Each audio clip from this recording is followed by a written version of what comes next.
What's up, guys? Welcome back to the channel. So, in today's video, we're going to be discussing Deion Sanders and the Colorado Buffalo. What went right, what went wrong. Just take a deep dive into the whole season, what transpired, just all kind of stuff like that. So, Colorado ended the season at 4-8. At the beginning of the season, they were like, you might as well say that was the Dallas Cowboys of college football. I mean, they were just talked about every single day. I mean, they just took the world. Not they didn't only take college football by storm. They took the entire world by storm. Everybody was talking about them just for going 3-0. They were they were just everywhere. They was everywhere. Every sports channel, sports media pages, the news, it was just everywhere. You couldn't turn left or right from just not hearing about them. I mean, you saw them, you heard them, even if you didn't want to just watch them or hear about them, you just knew people that was just gonna you overheard people talking about them somewhere.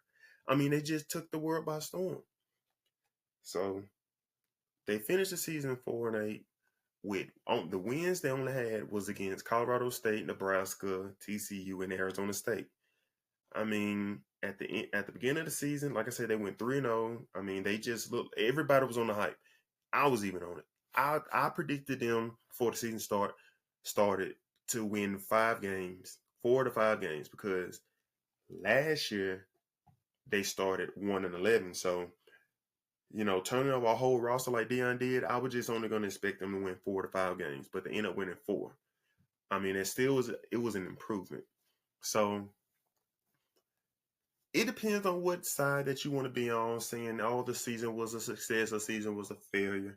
It's just nobody's wrong. I mean, winning 4 games isn't the best in the first place, but if you taking over a losing team, a losing program who's been bad for a long time, a good little while, and you take them from a 1 win to a 4 win, I mean it's not a successful season by any means, but it's an improvement. You see improvement. And so that being said, I mean they lost 8 games. I know they got blew out by Oregon and what's the team? Washington State. That's what they got blew up by, Washington State. But I actually picked them to beat UCLA and USC, which did not happen. I mean, they almost beat USC, but at the end of the day, almost doesn't mean you won. That's still a loss. So offensively, they had a lot of struggles. A lot of struggles. When you win, you don't notice that stuff. But when you start losing, you start noticing a whole lot of stuff that goes wrong. And I feel like we didn't notice that stuff that went wrong at the beginning of the season because we were all on this Colorado high. We just, oh my goodness, this team is great. This team is amazing. They're just, we just don't see the flaws. But towards the end of the season, we start seeing who they really are and what the product we're seeing on the field. And we're just going to start with the offensive line. I mean, the offensive line was just that was the weakest point on the team. I mean, they gave up who knows how many sacks. I mean, my goodness. I mean, they were the worst offensive line in college football. I mean, when you give up that many sacks, I mean, you basically gonna get your quarterback killed. You can put all of the top quarterbacks behind that offensive line, and I guarantee you they will probably have the same result as Shedeur Sanders would have. I mean, if you don't have a really good offensive line on your offense, you have nothing. You can have all the skilled players, all you want, the best of the best. You can have the best running back. But if your offensive line is not good, or at least they can, if they're not elite, if anything, they're good, you have nothing. Look at Alabama. I mean, their first 3-4 games of the season, they were horrible up front. I mean, they couldn't even block for their running backs, and look what happened. They couldn't even block guys from USF. I mean, they just showed how out of sync they was. So I mean, you can be the best of the best. You can be on the best team, but if you don't have an O line, you basically have nothing. So the offensive line was horrible. Who knows how many sacks they gave up this season? They gave up a lot of sacks, but you can't put the whole blame on the offensive line because they had no help at all as far as scheme and coaching. And Shador held the ball way too long. I mean, it was times when he should have threw the ball away, took off running, threw it to a check down or something. But he held on to the ball. As a coach on a coaching staff, if you know your quarterback is holding on to the ball and you're calling 1,000 passing plays with a O-line that cannot hold up, that is a coaching problem. That's on the coaches. And when your quarterback is holding the ball 20 seconds because y'all are calling deep routes down the field, that is a coaching problem. You got to tell Shador, hey, you got to let that ball rip that thing into the third, fifth row in the crowds. Rip it. I mean, if it's not there, throw it away. Protect yourself. Every play isn't going to be a 50-yard game. I mean, that just is what it is. I mean, Shador just he held on to the ball, but the coaches didn't make it any better because of the plays they were calling. And also, they did not give the running game a chance. It just seemed like every game they will give the running game a chance like 3 or 4 times. They'll let the running back run the ball 3 or 4 times. After the third or fourth time, and they see it doesn't work, they are not, throw in the trash can. We're done with it. We got Shador. He'll just get us wins. That's the mindset they went into every game, and that hurt him. When you, even if you're the worst team trying to, running the ball, you still have to have it. You have to find some balance within the offense when it comes to pass and running. You just can't be one dimensional because once a team like Colorado, when teams knew you had a bad O line and y'all not going to even run the ball, you become one dimensional, and good teams will just eat you alive if you're one dimensional. That's just how it is from every level, from high school, college, and NFL. If you're one dimensional offensively, you're in big trouble. You're in big trouble. And even if the running game didn't work, they still had to run the ball because even if it took them 4 games, but them 4 games that you're running the ball is going to set you up for the next 3 or 4 games when you're going to need it, when you can get it rolling, when it may develop into something. But offensively, they just had offensively they just struggled mightily. I mean, they just struggled. I mean, it wasn't even the receivers, the skill positions wasn't even a problem. It was just offensive line up front. But at the end of the day, Shador did not make it any better for holding on to the ball, and the coaches didn't make it any better with the play call. So defensively, I mean, the at the beginning of the first half of the season, the defense, I mean, they gave up a lot of points. The defense gave up a lot of points, and they ranked dead last. Even right now, after the season, they ranked dead last. But the defense wasn't the problem the first half of the season. They actually did okay. They did decent. But what hurt them when teams found out they could not stop the run, they just could not stop the run for nothing. I mean, they were getting bullied up front, tossed around. I mean, it was just bad up front. And that's one thing in any level of football. High school, Division 1, Division 2, Division 3, NFL, if you don't have the guys up front defensively or offensively, you basically have nothing. You're going to just struggle all around. You're just going to struggle. So they struggled up front. The secondary was decent, but decent. I mean, they had Travis Hunter. He was making plays. He was balling out. Shiloh. Correct me. Shiloh was just laying people out. He was a good tackler. He's probably one of the best tacklers this year that I've seen by far. He would just make a tackle or lay you out. But defensively, they were okay the first half of the season.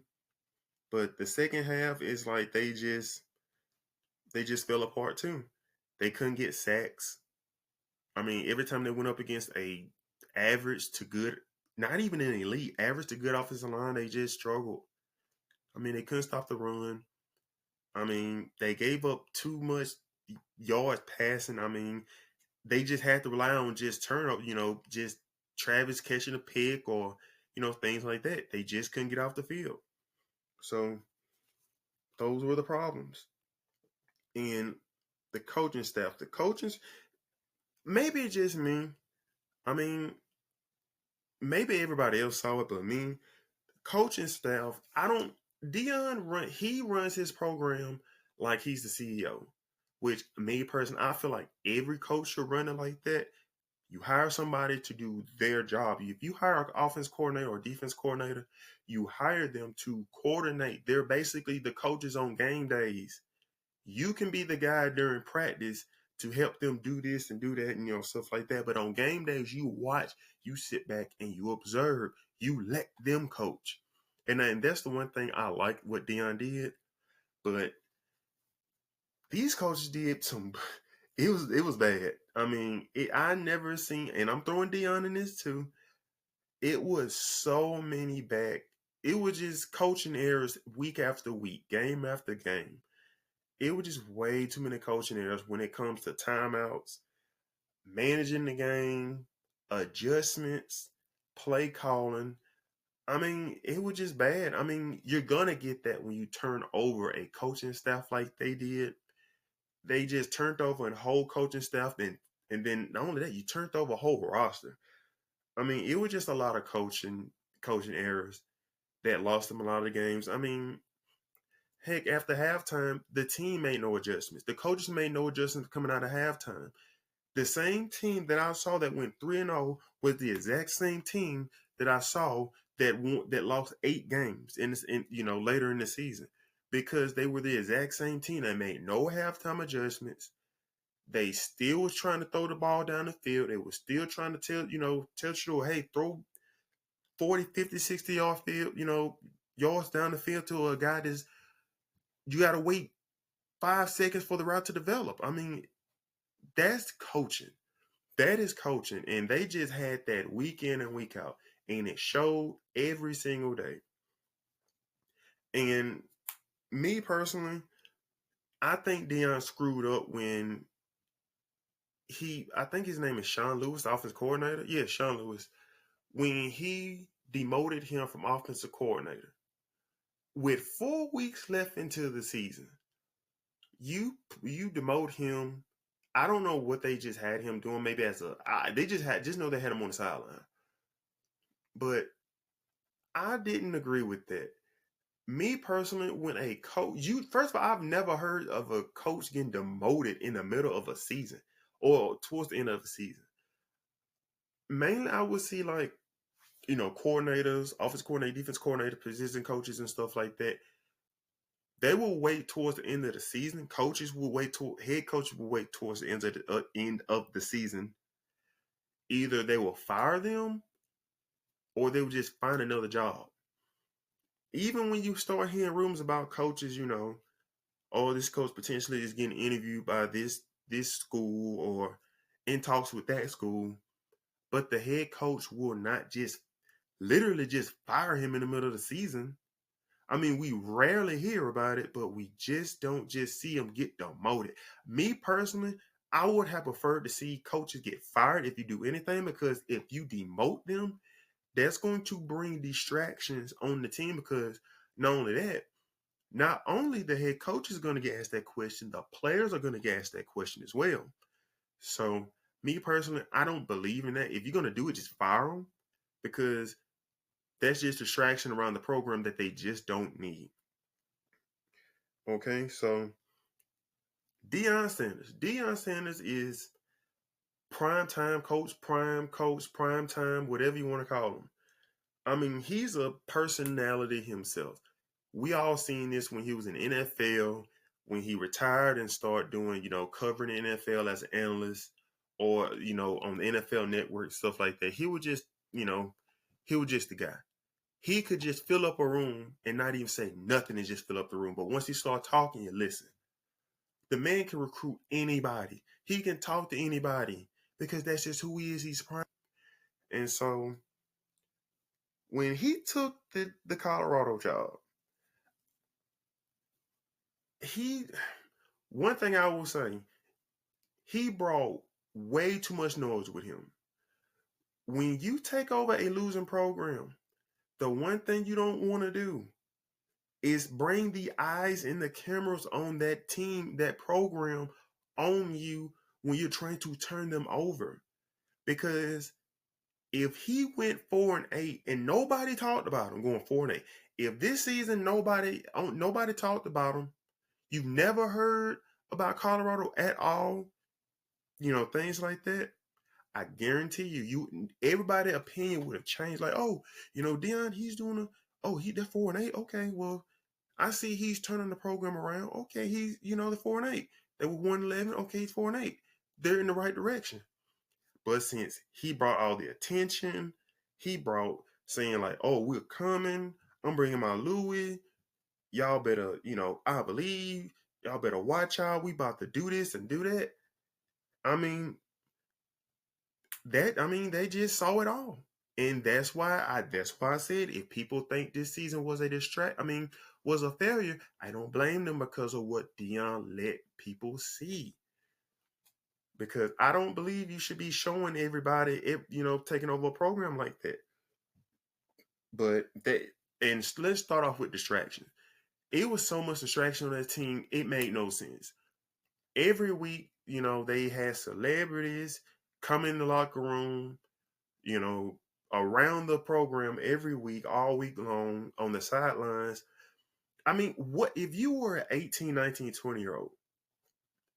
You got Michael Irvin, The Rock, Lil Baby, Migos, not Migos, but members of the Migos, just all these celebrities in your locker room week in, week out, on the sidelines every Saturday.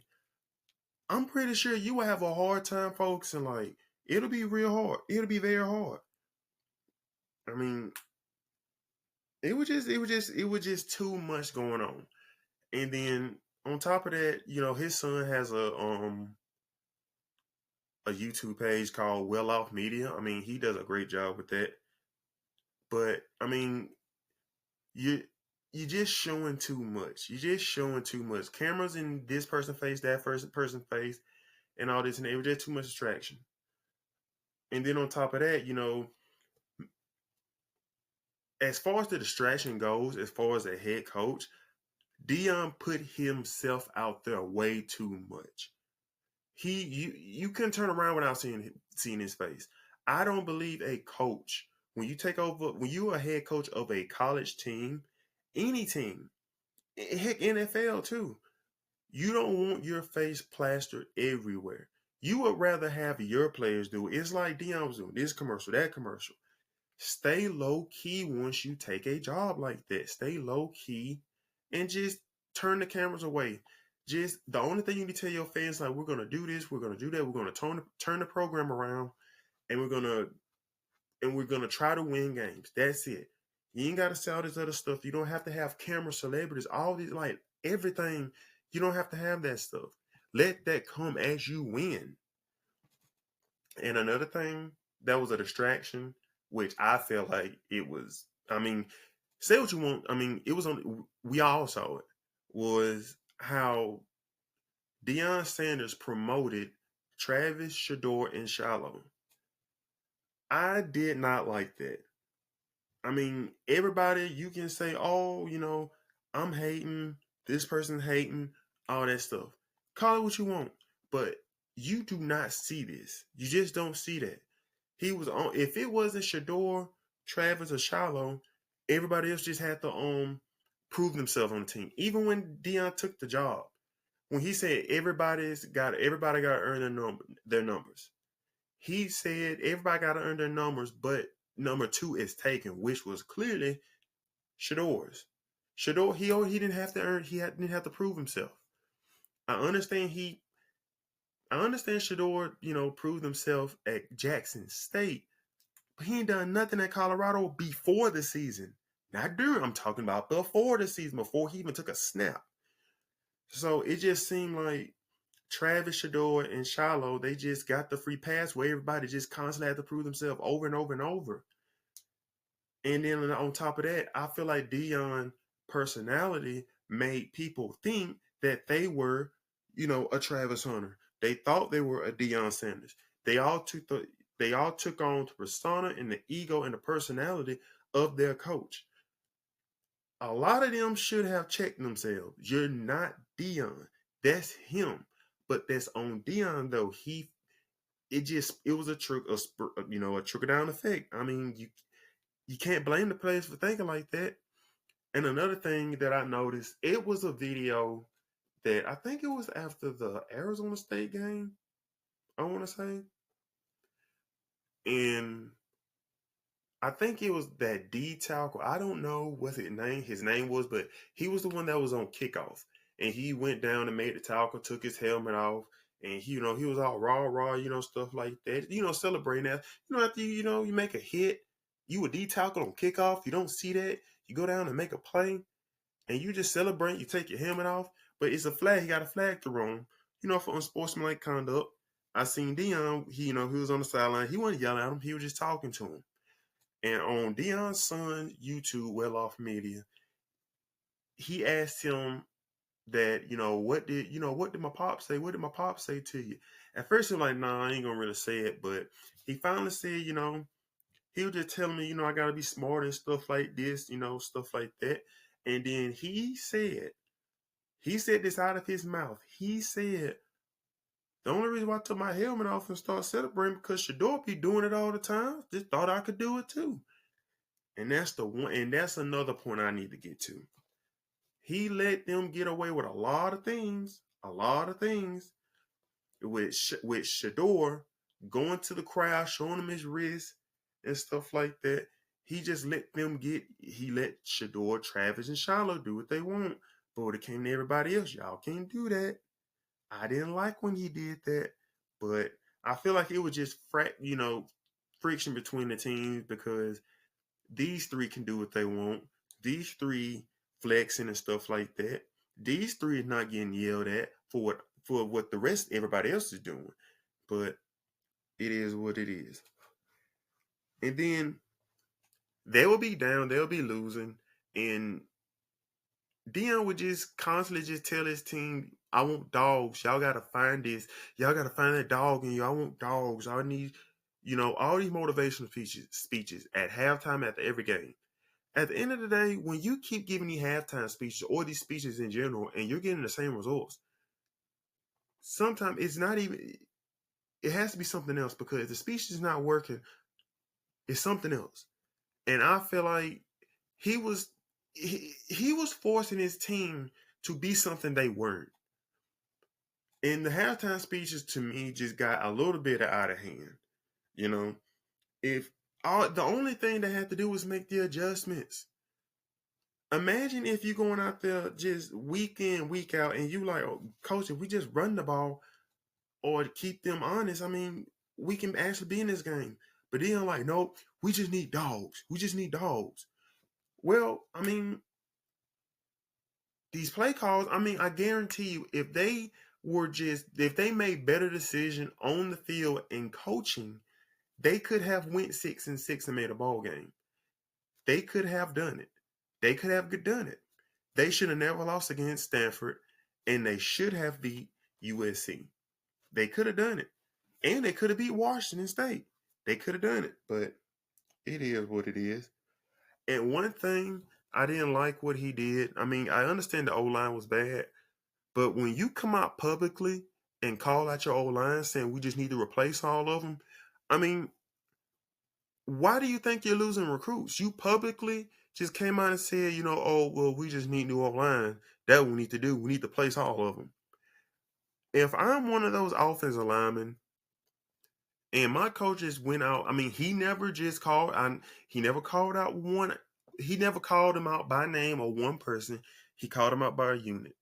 But me personally, once you call out an offensive line in the media, I mean, everybody was saying how bad they were, all this and that, they're bad, this and that.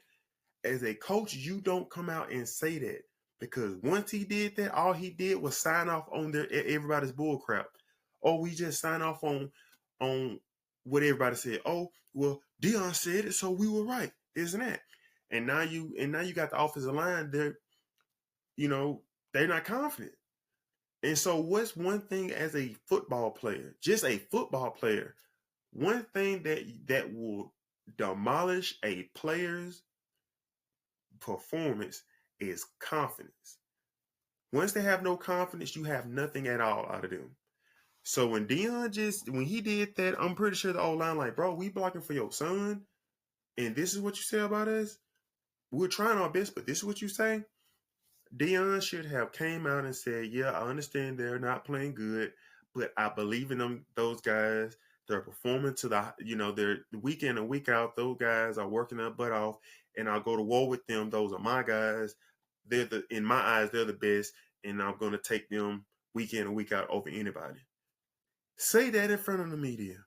I mean, everybody say he's honest, which he is honest, but it's some things that you can and can't say. This isn't Jackson State, where you can get away with those things. You can't say stuff like that. You will lose recruits just in the media alone. Like, you will lose a bunch of recruits and players just off what you say in the media.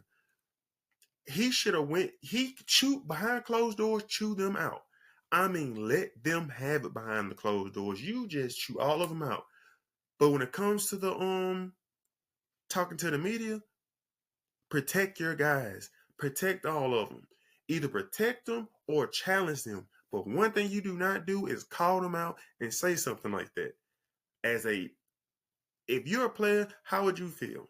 I'm pretty sure you would just kind of if you know that you have 4-5 games left in the season and your coach did this and he's basically saying everybody's about to be replaced, we're replacing all of them at the end of the season. How would you feel? Would you even want to play? Would you jump in transfer portal? How would you feel? So, me personally, I just don't like that. And another thing that he's doing, he's marketing the team, and he's marketing the team. It's like this Colorado team just seems like a reality TV show. It just seems like it's a business/reality TV show. They're going to attract the wrong people, the wrong players to that program. And this is the first time we've ever seen something like this. Maybe it works, maybe it doesn't. I don't know, but this is just year one, and it didn't seem like it worked. But we don't know. But we're just gonna see. And as far as like the transfers he have, this is what happens when you turn over a whole team full of transfers. You don't know what you're going to get. A lot of these guys jumped in the transfer portal. They will say something to a coach like, oh, this and that. Oh, I'm just jumping in because I didn't get the fair shot at the position or the opportunity, stuff like that. But when you get a whole team of them, you're going to find out real quick why they're transfer portals if you don't get the results that you thought that you're going to get. And Deion had a team full of them. So when you're winning, everything is good. But when things go bad, it goes bad. But in his case, when you got a team with transfers, it goes very bad. So that's my opinion on the Colorado situation. What went right, what went wrong. I feel like they're going to have a decent season next year. I'm not saying they're going to win 8 games next year either. They went 4-8. I'm pretty sure he's going to have to turn over half the roster again because a lot of guys are jumping in transfer portal. But I can see him winning 6 games. The goal is to make a bowl game next year. Once he make a bowl game, then he can get traction and get the thing going. So it is what it is. So that's my thought. Make sure you guys subscribe to the channel. Make sure you like the video. Let me know in the comment section what I said. What I said what was right. Was I right? Was I wrong? Did I make good points, bad points? And let me know you guys thought. What did you think went right? What you guys think went wrong? What could have been done that was differently? And just comment your thought. So that's the end of the video. I'll see you guys in the next one.